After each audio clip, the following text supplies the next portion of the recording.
Buenos días, les hablamos desde Cádiz, desde el Hospital Puerta del Mar. Hoy es 17 de enero de 2017, martes, y hacen 6 grados. Estamos igual de fríos que el resto del país y que el resto de Europa, pero aquí sale el sol y cuando lo menos al sol se está muy calentito.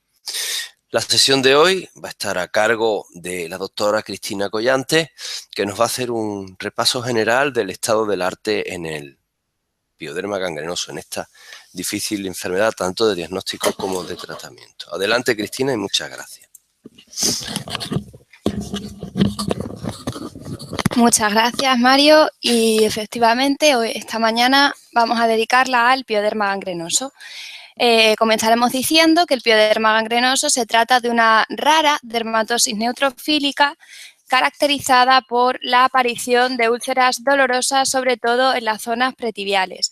Y un hecho muy importante donde el dermatólogo va a tener un papel fundamental es que en el 50% de los casos se asocia a enfermedad sistémica subyacente, con lo cual, una vez más, a través de la piel vamos a poder diagnosticar otros procesos graves y atajarlos a tiempo. Hablaremos también de su epidemiología. Tiene una incidencia de entre 3 y 10 por cada millón de habitantes. Por lo tanto, se trata, como decíamos anteriormente, de una dermatosis rara. Predomina en mujeres y la incidencia está en torno a los 20 y 50 años. Como veníamos diciendo previamente, se asocia hasta en un 50% a enfermedades subyacentes. Según este artículo, donde se estudian 823 casos de piodermas gangrenosos, hasta un 65% de los casos esa enfermedad sistémica subyacente se trata de una enfermedad inflamatoria intestinal. Poliartritis, en un 12% enfermedades hematológicas y en un 5% síndrome PAPA y otros, ¿no? Y hasta un casi 2% casos familiares.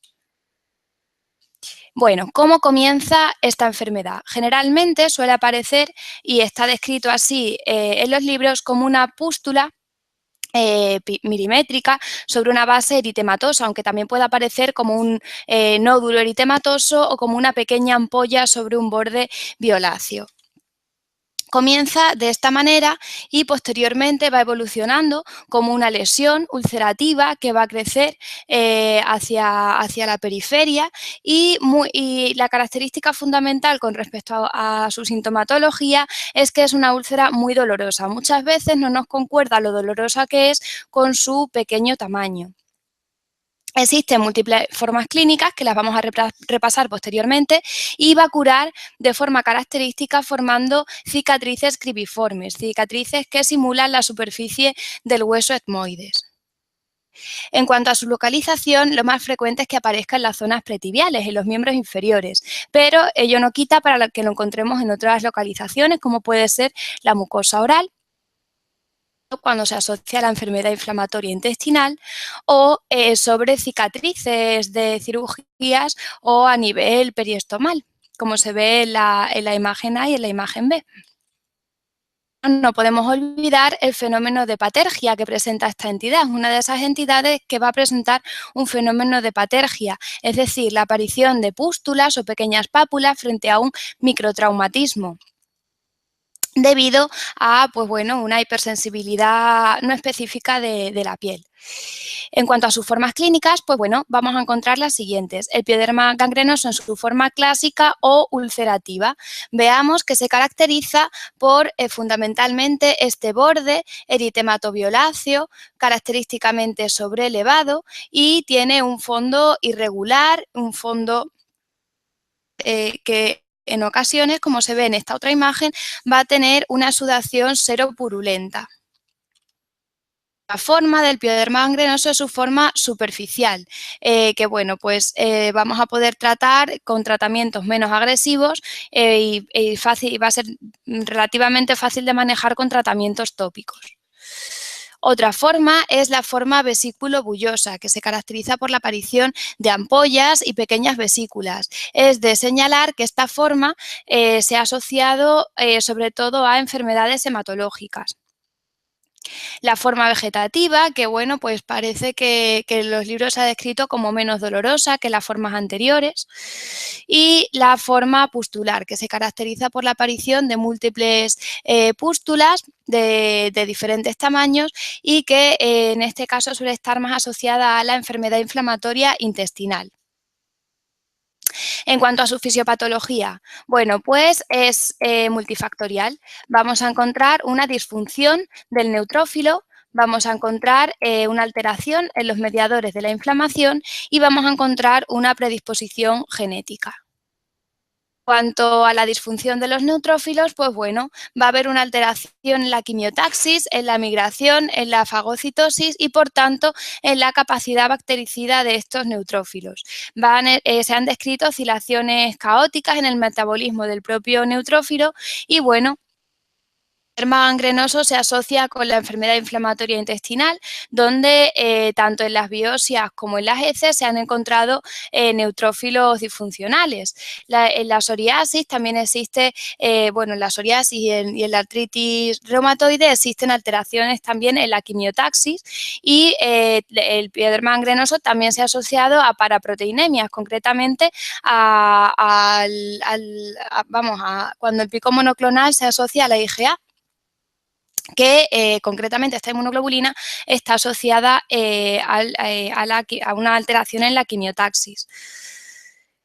Con respecto a los mediadores de la inflamación, cada vez se va dando más importancia al linfocito y a otros mediadores de la inflamación. En algunos artículos recientes parece ser que la alteración primaria va a estar a nivel del linfocito y el neutrófilo va a ser un mediador morfológicamente normal de todo el proceso inflamatorio. Parece que puede ser que el papel fundamental sea del linfocito T. En los estudios de diferentes biopsias a nivel del borde de las lesiones de pioderma gangrenoso se han encontrado linfocitos T oligoclonales que se asocian con linfocitos T del suero del propio paciente, también oligoclonales, con lo cual, bueno, pues es muy difícil cada vez más separar la inmunidad innata de la inmunidad específica y, bueno, pues será por tanto una alteración en todo el proceso inflamatorio donde efectivamente ambas intervengan. Si comparamos las citocinas de la piel lesional versus a la piel sana, lo que vamos a encontrar va a ser que en la piel lesional la interleuquina 8, la interleuquina 7, el factor de necrosis tumoral alfa, la interleuquina beta y las mieloproteinasas. También se ha asociado a defectos en la vía JAK-STAT, que es activada por los factores estimulantes de colonias de granulocitos. Quizás sea por eso, por lo que se ha visto que en algunos casos en pacientes tratados con este tipo de factores estimulantes de colonia se haya desarrollado lesiones tipo pioderma gangrenoso. ¿No? Ya el tercer escalón de esa fisiopatología es que exista una cierta predisposición genética. Se han descrito diferentes condiciones autoinflamatorias hereditarias, como por ejemplo donde se asocia una artritis piogénica con un pioderma gangrenoso y el acné. También otro tipo de procesos como el pioderma gangrenoso asociado a acné y a hidradenitis supurativa, entre otros muchos, donde el gen que casi siempre se ha aislado es el PST-PIP1. Aquí en la columna de la derecha vemos aquellos mediadores que van a intervenir en todo el proceso inflamatorio. Por ahí entenderemos que tienen un papel fundamental en aquellos casos refractarios de la interleuquina 1 o del interferón o del TNF-alfa. Aquí, en esta imagen, entendemos un poquito la fisiopatología del pioderma gangrenoso. Aquí una mutación en aquellos genes que regulan la inmunidad innata, ¿no? Que lo que van a hacer va a ser tener una alteración en la pirina. La pirina va a activar el inflamosoma que va a activar a su vez la caspasa, la caspasa tipo 1, que va a ser una proteína que nos va a convertir la prointerleuquina 1 beta en una interleuquina 1 beta en su forma activa, que a su vez va a va a promover una liberación de gran cantidad de citocinas proinflamatorias, como sobre todo la interleuquina 17, el TNF-alfa, entre otras muchas, que en última instancia lo que va a hacer va a ser promover toda la autoinflamación y mediada siempre por el neutrófilo. Lo que vamos a tener y lo que se recoge en esta imagen es que la fisiopatología del pioderma gangrenoso es multifactorial, donde intervienen una difusión del neutrófilo que a su vez lleva a un proceso autoinflamatorio y determinadas predisposiciones genéticas y mutaciones que nos llevan también a ello. El diagnóstico, saber que se trata de una patología que tiene un diagnóstico de exclusión, pues no hay nada a nivel histológico ni a nivel clínico que nos permita de una forma específica diagnosticar esta entidad, sino que lo que tenemos que hacer es descartar todas aquellas patologías que de una forma clínica pueden parecerse al pioderma gangrenoso, como pueden ser, pues, tanto de tipo bacteriano como de tipo vírico, como de tipo de micobacterias o úlceras por otro tipo de motivo, como arterial, venoso, etcétera. Para ello tenemos que basar nuestro diagnóstico en una buena anamnesis y una buena exploración física, realizar una biopsia cutánea para cultivo y tinciones especiales. A veces puede ser necesario realizar una PCR o una inmunofluorescencia. Estudio del tracto gastrointestinal, ya que, como hemos visto, en muchas ocasiones se asocia a enfermedad inflamatoria intestinal, incluso puede ser necesario realizar biopsia en algunas ocasiones.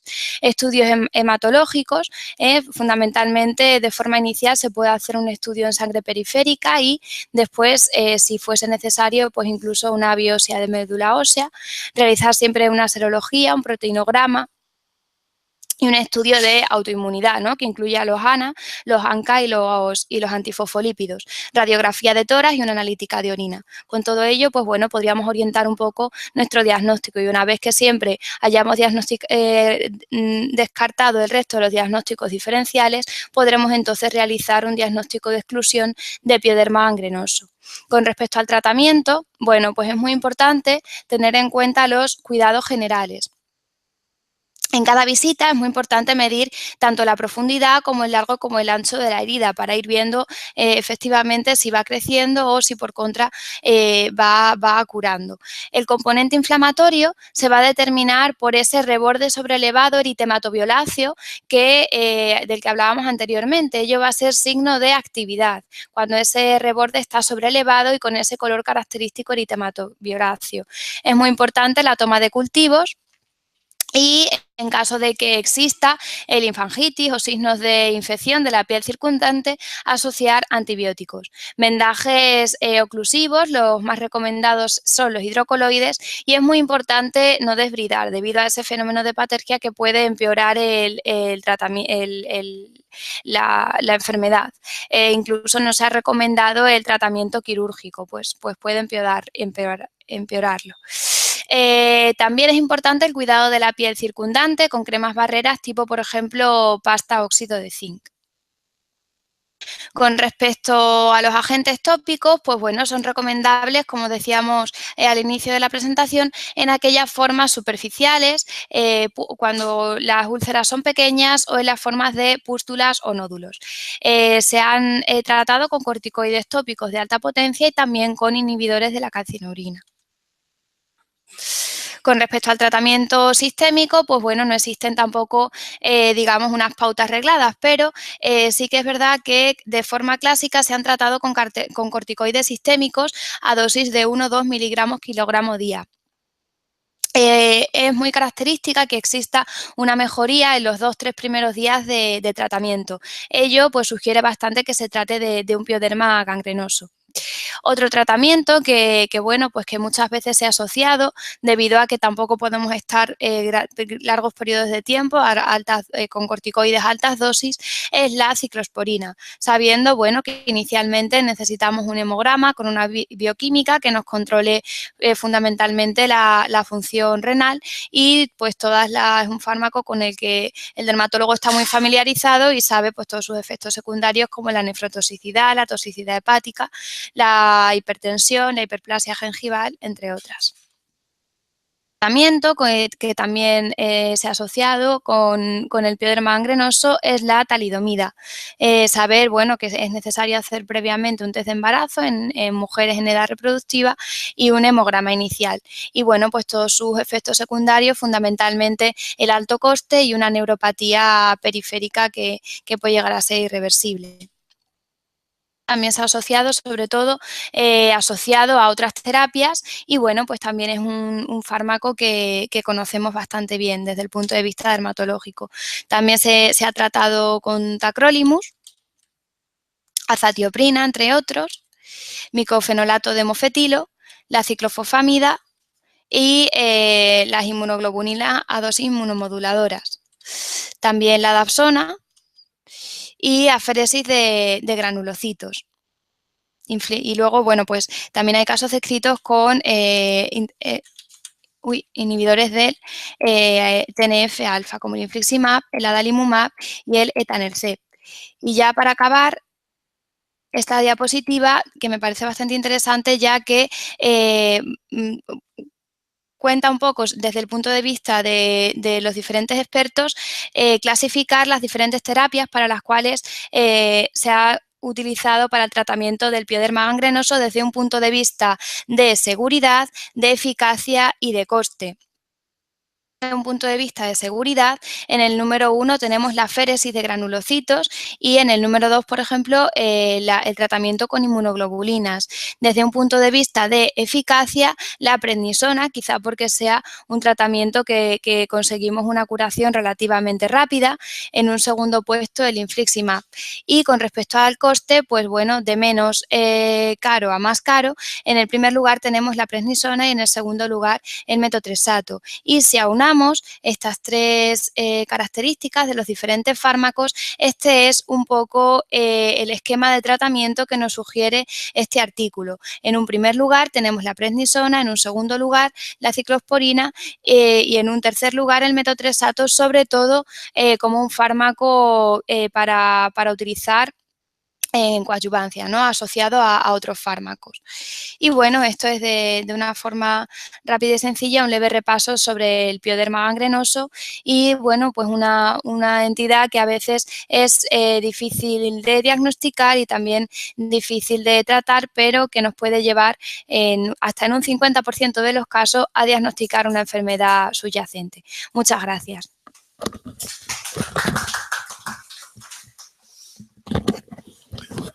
Muchas gracias, Cristina. Como siempre, un repaso rápido y entretenido de esta difícil enfermedad. Bueno, pues les esperamos hasta el próximo Hangout, que será en breve, y muchas gracias por su atención.